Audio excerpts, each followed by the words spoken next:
Astaghfirullah. Tahukah kamu bahwa ada beberapa hewan yang ternyata tidak boleh dipelihara dalam Islam? Sebagian mungkin sering kita lihat, bahkan ada yang dianggap lucu dan menggemaskan. Namun siapa sangka, di balik itu semua tersimpan aturan syariat yang jarang diketahui. Jika kita melanggarnya, bukan hanya berdampak pada kehidupan dunia, tapi juga bisa mengurangi pahala kita di akhirat. Dan yang nomor 3, benar-benar di luar dugaan banyak orang.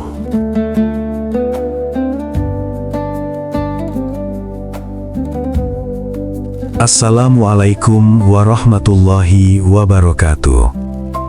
Selamat datang di Cahaya Umat, tempat kita bersama-sama belajar, memperdalam ilmu agama, dan mengambil hikmah dari setiap ajaran Islam untuk diamalkan dalam kehidupan sehari-hari.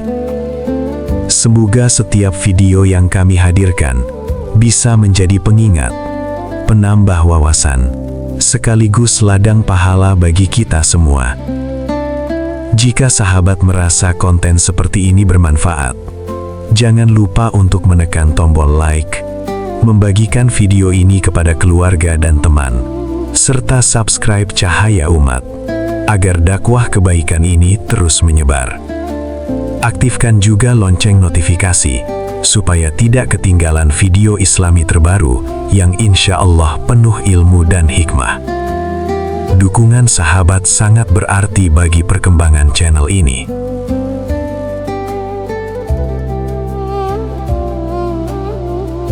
Pembahasan tentang anjing sering menimbulkan perdebatan di tengah masyarakat Muslim. Ada yang beranggapan bahwa memelihara anjing sepenuhnya haram. Ada pula yang menganggapnya boleh tanpa batasan. Lalu, bagaimana sebenarnya menurut ajaran Islam? Dalam beberapa hadis sahih, Rasulullah Shallallahu Alaihi Wasallam menjelaskan bahwa malaikat rahmat tidak akan masuk ke rumah yang di dalamnya terdapat anjing atau patung bernyawa. Selain itu, beliau juga bersabda bahwa pahala seseorang akan berkurang setiap hari apabila ia memelihara anjing tanpa keperluan yang dibenarkan syariat. Pengurangan pahala ini disebutkan sebesar 1 atau 2 qirat setiap harinya, kecuali anjing tersebut dipelihara untuk kebutuhan tertentu, seperti menjaga ternak, berburu, atau menjaga keamanan. Artinya, Islam tidak serta-merta melarang keberadaan anjing secara mutlak. Ada kondisi khusus yang dibolehkan. Namun jika hanya untuk gaya hidup, hiburan, atau tren semata, maka hal itu perlu direnungkan kembali. Terlebih lagi, mayoritas ulama berpendapat bahwa air liur anjing termasuk najis berat, najis mughalladhah, yang cara mensucikannya harus dibasuh 7 kali, salah satunya dengan tanah. Islam adalah agama yang menjaga kebersihan dan kesucian. Dalam kehidupan sehari-hari, seorang muslim dituntut untuk menjaga pakaian, tempat ibadah, dan tubuhnya dari najis, agar ibadahnya sah. Jika memelihara anjing justru menyulitkan diri dalam menjaga kesucian, maka tentu ini menjadi pertimbangan penting. Di sisi lain, kita juga diajarkan untuk tetap berbuat ihsan kepada hewan, termasuk anjing. Rasulullah Shallallahu Alaihi Wasallam pernah menceritakan tentang seorang lelaki yang diampuni dosanya karena memberi minum seekor anjing yang kehausan. Ini menunjukkan bahwa meskipun ada aturan terkait pemeliharaan, Islam tetap menanamkan nilai kasih sayang terhadap semua makhluk Allah. Maka, sebelum memutuskan untuk memelihara anjing, hendaknya kita memahami ilmunya terlebih dahulu. Jangan sampai niat yang awalnya hanya sekedar hobi berubah menjadi sebab berkurangnya pahala tanpa kita sadari.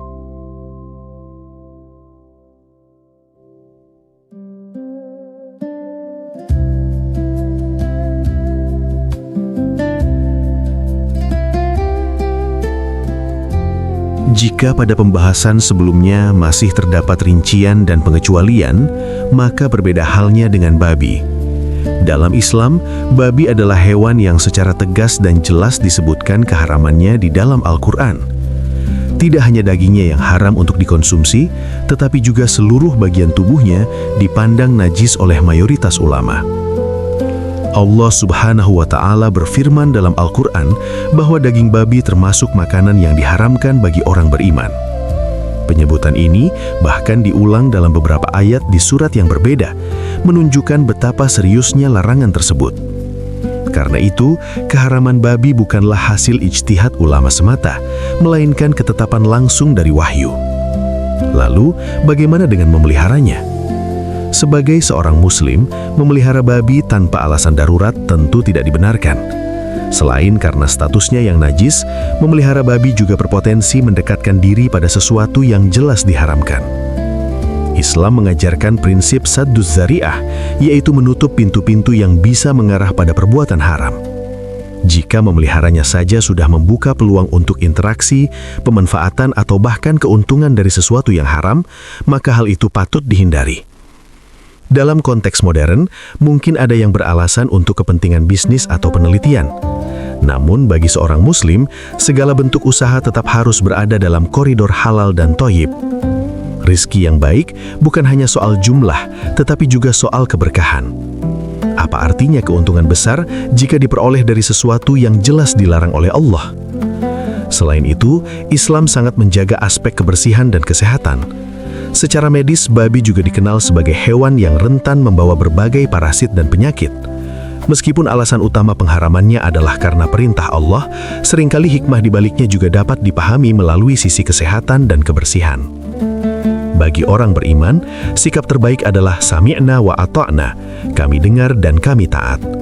Ketika Allah telah menetapkan sesuatu itu haram, maka tugas kita adalah menjauhinya, bukan mencari-cari celah pembenaran. Karena ketaatan sejati diuji justru ketika kita patuh meski tidak sepenuhnya memahami hikmahnya. Maka jelaslah, dalam hal babi, tidak ada ruang keraguan.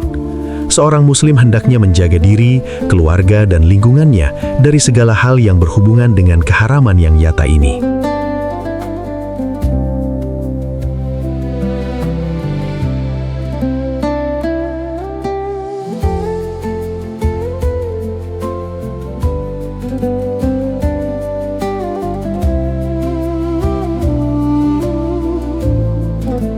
Di zaman sekarang, memelihara hewan eksotis menjadi tren tersendiri.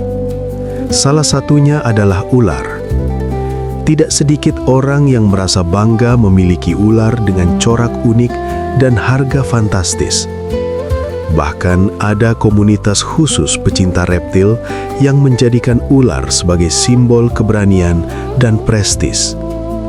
Namun, bagaimana sebenarnya pandangan Islam tentang memelihara ular? Dalam beberapa hadis sahih, Rasulullah SAW memerintahkan agar ular dibunuh ketika ditemukan, terutama yang membahayakan. Ular termasuk hewan berbisa yang berpotensi mencelakai manusia. Islam sebagai agama yang menjaga jiwa, hifzun nafs, tentu sangat menekankan keselamatan. Prinsip dasar dalam syariat menyatakan tidak boleh membahayakan diri sendiri dan tidak boleh membahayakan orang lain. Memelihara ular, terlebih yang berbisa, jelas mengandung potensi mudarat. Meski pemiliknya merasa mampu menjinakkan atau mengendalikannya, tetap saja risiko itu ada. Kita sering mendengar kasus ular peliharaan yang lepas, menyerang pemiliknya, bahkan mencelakai tetangga sekitar. Jika sampai terjadi bahaya, bukan hanya urusan dunia yang dipertanggungjawabkan, tetapi juga di hadapan Allah. Selain faktor bahaya fisik, ada pula aspek ketenangan dan kenyamanan lingkungan. Islam mengajarkan untuk hidup berdampingan dengan masyarakat secara aman dan tentram. Jika keberadaan hewan peliharaan justru menimbulkan rasa takut, keresahan, atau ancaman bagi orang lain, maka itu bertentangan dengan nilai rahmatan lil alamin yang diajarkan Islam. Sebagian orang mungkin beralasan bahwa ular yang dipelihara tidak berbisa. Namun tetap saja, ular adalah hewan liar yang nalurinya sulit diprediksi. Syariat Islam selalu mengedepankan pencegahan daripada penyesalan. Menutup pintu bahaya jauh lebih baik daripada menunggu musibah terjadi. Islam bukan agama yang membatasi tanpa alasan. Larangan atau anjuran menjauhi sesuatu selalu memiliki hikmah besar di baliknya. Dalam hal memelihara ular, pertimbangannya bukan sekedar boleh atau tidak, tetapi juga menyangkut keselamatan, tanggung jawab sosial, dan nilai kemaslahatan. Maka sebelum mengikuti tren atau sekedar ingin terlihat unik, hendaknya seorang muslim bertanya pada dirinya sendiri, apakah ini membawa kebaikan atau justru membuka pintu bahaya? Karena setiap pilihan yang kita ambil akan dimintai pertanggungjawaban, sekecil apapun itu.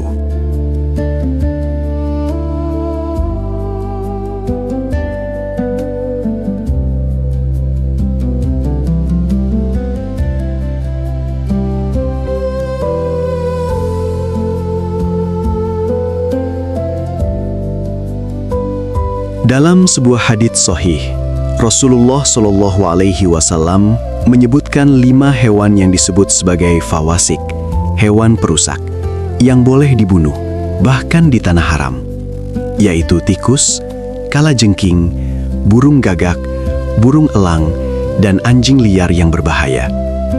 Penyebutan ini bukan tanpa alasan. Hewan-hewan tersebut dikenal membawa mudarat, baik bagi kesehatan, keselamatan, maupun lingkungan sekitar. Tikus misalnya, dikenal sebagai hewan pembawa penyakit.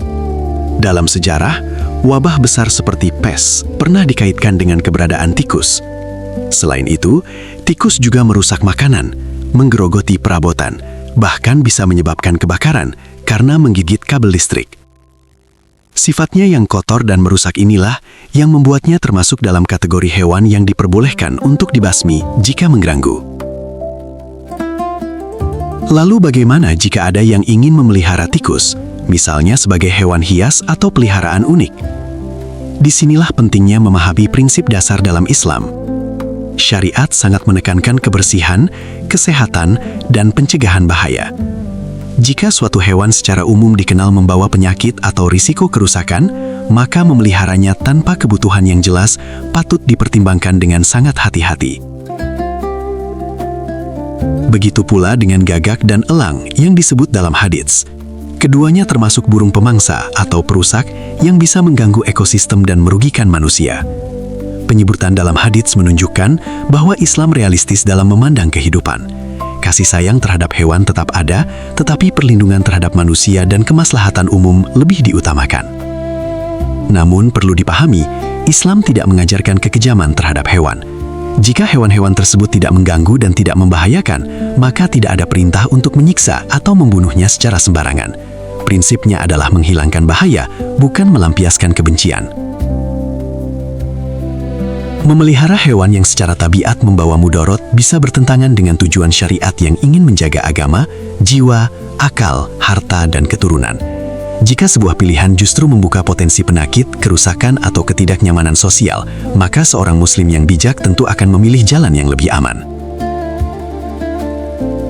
Pada akhirnya, Islam mengajarkan keseimbangan, kasih sayang terhadap makhluk hidup, namun tetap tegas dalam mencegah kerusakan. Sebab dalam setiap keputusan, yang diutamakan adalah kemaslahatan dan terhindarnya manusia dari bahaya.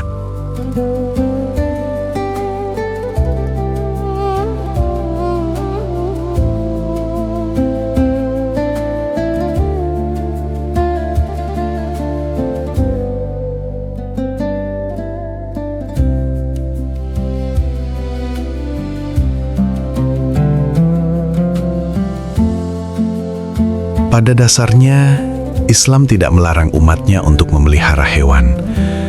Bahkan dalam banyak riwayat, Rasulullah Shallallahu Alaihi Wasallam dan para sahabat juga berinteraksi dengan hewan, baik untuk kebutuhan hidup maupun sebagai bentuk kasih sayang terhadap makhluk Allah.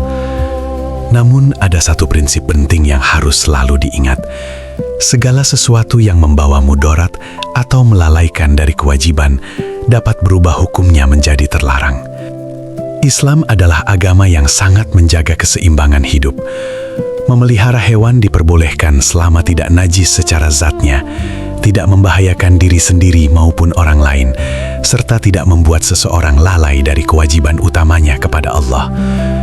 Ketika sebuah hobi berubah menjadi obsesi berlebihan, menghabiskan waktu, tenaga, dan biaya, hingga melupakan sholat, keluarga, atau tanggung jawab lainnya, maka disitulah letak masalahnya.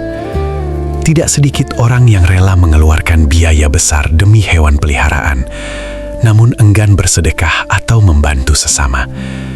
Ada pula yang terlalu sibuk merawat dan bermain dengan hewannya hingga menunda ibadah. Padahal, setiap nikmat harta dan waktu akan dimintai pertanggungjawaban di akhirat. Islam tidak melarang kesenangan, tetapi melarang sikap berlebihan dan melampaui batas. Selain itu, ada tanggung jawab besar dalam memelihara hewan. Rasulullah Shallallahu Alaihi Wasallam pernah menceritakan tentang seorang wanita yang masuk neraka karena mengurung seekor kucing tanpa diberi makan dan tidak pula dilepaskan untuk mencari makan sendiri. Dari kisah ini kita belajar bahwa hewan pun memiliki hak. Jika kita tidak mampu menunaikan hak tersebut dengan baik, maka memelihara hewan bisa menjadi sumber dosa, bukan pahala. Sebaliknya, memperlakukan hewan dengan penuh kasih sayang bisa menjadi jalan kebaikan. Memberi makan, merawat dengan baik, dan tidak menyiksanya adalah bentuk ihsan yang dicintai Allah. Semua kembali pada niat, cara, dan dampaknya. Maka sebelum memutuskan untuk memelihara hewan apapun, tanyakan pada diri sendiri, apakah ini mendekatkan diri kepada Allah atau justru menjauhkan? Apakah membawa manfaat atau membuka pintu mudarat? Karena dalam Islam, setiap pilihan sekecil apapun memiliki nilai di sisi Allah.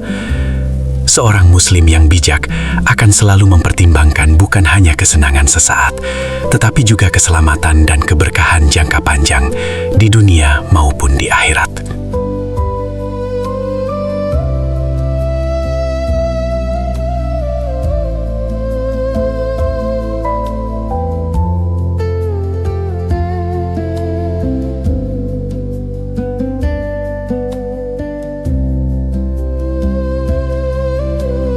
Sahabat cahaya umat yang dirahmati Allah, dari pembahasan tadi, kita belajar bahwa Islam adalah agama yang sempurna dan penuh hikmah.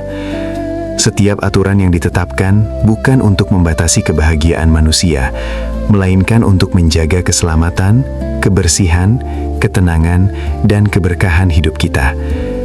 Termasuk dalam urusan memelihara hewan, ada batasan-batasan yang perlu dipahami agar kita tidak terjatuh pada sesuatu yang merugikan diri sendiri maupun orang lain.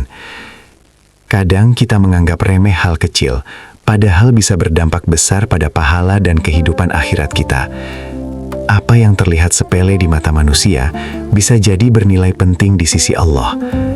Karena itu, sebelum mengikuti tren atau sekedar hobi, pastikan semuanya selaras dengan syariat dan tidak melalaikan kewajiban utama kita sebagai hambanya. Semoga video ini menambah ilmu, membuka wawasan, dan menjadi pengingat bagi kita semua untuk lebih berhati-hati dalam setiap pilihan hidup. Jika sahabat merasa video ini bermanfaat, jangan lupa untuk like, tuliskan pendapat kalian di kolom komentar, dan bagikan kepada orang-orang tercinta agar semakin banyak yang mendapatkan kebaikan. Terima kasih sudah setia bersama channel Cahaya Umat. Semoga Allah membalas setiap dukungan kalian dengan pahala yang berlipat ganda. Sampai jumpa di video berikutnya. Wassalamualaikum warahmatullahi wabarakatuh.